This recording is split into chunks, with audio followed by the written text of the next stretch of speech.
తప్పులు అందరూ చేస్తారు. అది సహజం. కానీ వాటి వల్ల ఎంత నష్టం వస్తుంది అనేదే మ్యాటర్. సెలబ్రిటీస్ కూడా మనుషులే. వాళ్ళు కూడా తప్పులు చేస్తారు, నష్టపోతారు కూడా. ఇప్పుడు తలుచుకుంటే ఆ ఒక్క తప్పు చేయకుండా ఉండాల్సిందిరా అనిపిస్తూ ఉంటుంది. ఆ యాక్టర్స్ ఎవరు? ఆ తప్పులేంటి? ఇవన్నీ కూడా తెలుసుకునే ముందు ఇప్పటికొచ్చి మన తెలుగు ఎంటర్‌టైన్‌మెంట్ ఛానల్‌ని ఎవరైనా సబ్స్క్రైబ్ చేసుకోకపోయినట్టయితే వెంటనే మన ఛానల్ సబ్స్క్రైబ్ చేసుకోండి. ఇలాంటి వీడియోస్ కోసం పక్కనున్న బెల్ ఐకాన్ కూడా క్లిక్ చేయండి. ఇంకా మనం టాపిక్‌లోకి వెళ్ళిపోతే నెంబర్ 1 సునీల్. ఫస్ట్ విలన్ అవుదామని ఇండస్ట్రీలోకి వచ్చారు. కానీ కమెడియన్‌గా మారారు. తన కామెడీ ట్రైనింగ్‌ని ఎవ్వరు కూడా మ్యాచ్ చేయలేరు అనేలాగా కామెడీని పండించారు. పంచెస్ అంటే సునీల్ అనేలాగా మారారు. ఫుల్ స్వింగ్‌లో ఉన్న టైంలో వచ్చిన మూవీ ఛాన్స్ హీరోగా అందాల రాముడితోటి ఫస్ట్ చేయకూడదనుకున్నారు. కానీ కొన్ని ఇయర్స్ హోల్డ్‌లో కూడా పెట్టారు. కానీ ఏమైంది ఏమో కానీ హీరోగా చేసి హిట్ కొట్టారు. తర్వాత మర్యాద రామన్నతోటే సూపర్ హిట్ కాదు బ్లాక్ బస్టర్ కొట్టేశారు.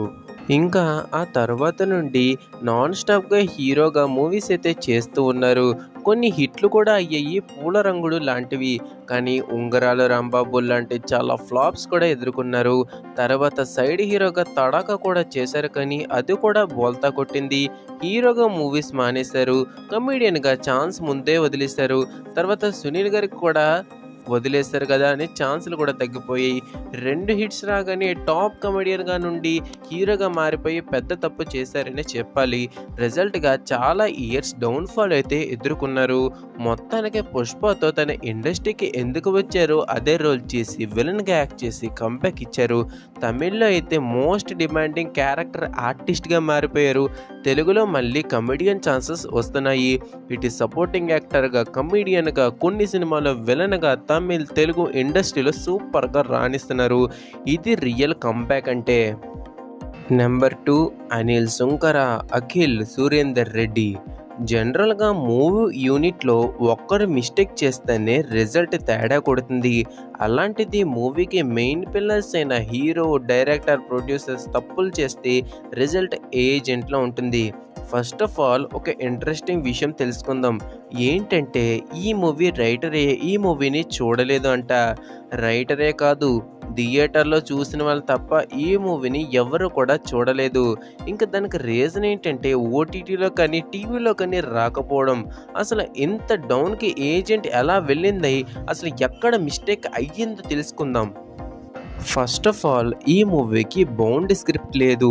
అంటే మూవీ సీన్ టు సీన్ తెలియకుండానే మూవీని స్టార్ట్ చేశారు. అసలు ఏం షూట్ చేస్తున్నారో వాళ్ళకే అర్థమయ్యేది కాదు.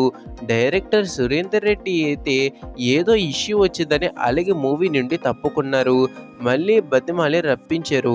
ఈ మూవీలో అఖిల్ గారు డ్యాన్స్ చేస్తూ చేసే ఫైట్ అఖిలే కొరియోగ్రఫీ చేసుకున్నారంట. డైరెక్టర్ అలుగుతాడు, hero dance plus fight choreography చేస్తాడు, ప్రొడ్యూసర్ లెక్క లేకుండా సీన్స్ తెలియకుండా మనీ ఇన్వెస్ట్ చేస్తారు. ఇన్ని తప్పులతో మూవీ రిజల్ట్ ఏమవ్వాలో అదే అయ్యింది. Biggest disaster. డిస్ట్రిబ్యూటర్ లాసెస్లో మునిగిపోయారు. ఓవర్సీస్ డిస్ట్రిబ్యూషన్ లాస్ ఇష్యూ వల్లే ఇప్పటికొచ్చి ఓటీటీలో రాలేదు. ఫైనల్గా ప్రొడ్యూసర్ అనిల్ సుంకర గారు బౌండ్ స్క్రిప్ట్ లేకుండా మూవీ తీయడం మాదే తప్పు అని ట్వీట్ వేశారు.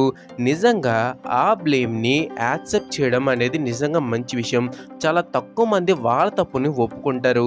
ఈ విషయంలో మనం ప్రొడ్యూసర్కి హ్యాట్స్ ఆఫ్ అయితే చెప్పచ్చు. నెంబర్ 3 వెంకటేష్. వెంకటేష్ గారికి ఒక ఇమేజ్ ఉంది, ఫ్యామిలీస్ హీరో అని. హీరోస్ మ్యాక్సిమం ఇమేజ్ని మెయింటైన్ చేయడానికి ట్రై చేస్తూ ఉంటారు. కొందరు మాత్రమే అవుట్ ఆఫ్ ద బాక్స్ వస్తారు. వెంకటేష్ గారు కూడా రీసెంట్గా రానా నాయుడు సిరీస్తో వచ్చారు. ఈ సిరీస్లో వెంకటేష్ గారు చేసిన సీన్స్కి, చెప్పిన డైలాగ్స్కి చాలా నెగిటివ్ ఫీడ్బ్యాక్ వచ్చింది. ఎస్, అది అడల్ట్ సిరీసే, కానీ వెంకటేష్ గారిని అలా చూడలేకపోయారు అందరూ. ఎందుకంటే ఇన్ని ఇయర్స్ నుండి ఒకలా చూసి సడన్గా మారితే అలాగే ఉంటుంది. కానీ ఏదేమైనా రానా నాయుడు సీజన్ 2 కూడా అయితే స్టార్ట్ అవబోతుంది. మరి ఈసారి ఎలాంటి రెస్పాన్స్ తెచ్చుకుంటుందో మనం వేచి చూడాలి. నెంబర్ 4 మహేష్ బాబు. ఒక స్టార్ హీరోకి ఫ్లాప్స్ రావచ్చు, డిసాస్టర్స్ రాకూడదు. అది బ్యాక్ టు బ్యాక్ అస్సలు రాకూడదు. కానీ మహేష్ గారికి అది తప్పలేదు. స్పైడర్ని కొంచెం పక్కన పెట్టండి, బ్రహ్మోత్సవం గురించి మాట్లాడాల్సిన విషయమే ఉంది. Spider at least 1 time watchable.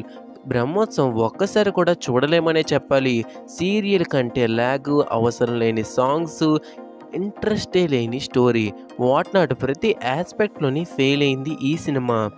దీనికి రీజన్ వచ్చేసి మహేష్ గారే చెప్పారు.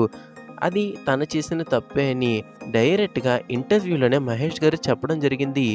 ఏంటంటే శ్రీకాంత్ అడ్డాల ఈ మూవీ స్టోరీలని మహేష్కి చెప్పారు.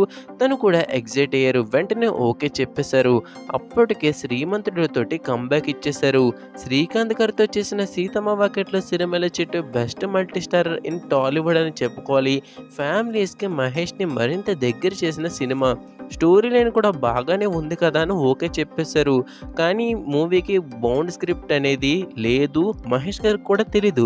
సీన్ బై సీన్ ఏం వస్తుందో కూడా ఐడియా లేదు. ఇదంతా మూవీ షూటింగ్ మధ్యలో అర్థమైంది మహేష్ గారికి. కానీ ఇప్పుడు ఆపేస్తే ప్రొడ్యూసర్కి లాస్ అనే మూవీని కంప్లీట్ చేశారు. మీరు అబ్జర్వ్ చేస్తే ప్రెస్ మీట్లో కూడా చాలా సైలెంట్గా ఉంటారు మహేష్. రిజల్ట్ ఏమైందో అందరికీ కూడా తెలిసిందే. మహేష్ గారు చేసిన చిన్న తప్పు వల్ల కెరియర్ బిగ్గెస్ట్ డిజాస్టర్ అయింది.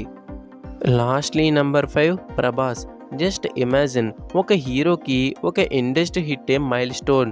అలాంటిది back to back industry hits పడితే అవి పాన్ ఇండియా బ్లాక్ బస్టర్స్ అయితే ఆ సినిమాతో తెలుగు సినిమా లెవెల్స్ ఎక్కడికో పెరిగితే మీ ఫ్లాప్ మూవీ కూడా మీ సొంత ఇండస్ట్రీ కాకుండా బాలీవుడ్ లాంటి మార్కెట్లో బ్లాక్ బస్టర్ అయితే మీ ఇమేజ్ ఎవ్వరికి కూడా అందదు. ప్రభాస్ కూడా అలాంటి ఫేజ్ని చూశారు. అలాంటి ప్రైమ్ టైం తర్వాత రాజేశ్యామ్ లాంటి డిజాస్టర్ వచ్చింది. ఆల్రెడీ సాహో బాలీవుడ్లో తప్ప అన్ని లాంగ్వేజెస్లో ఫ్లాప్ అయింది.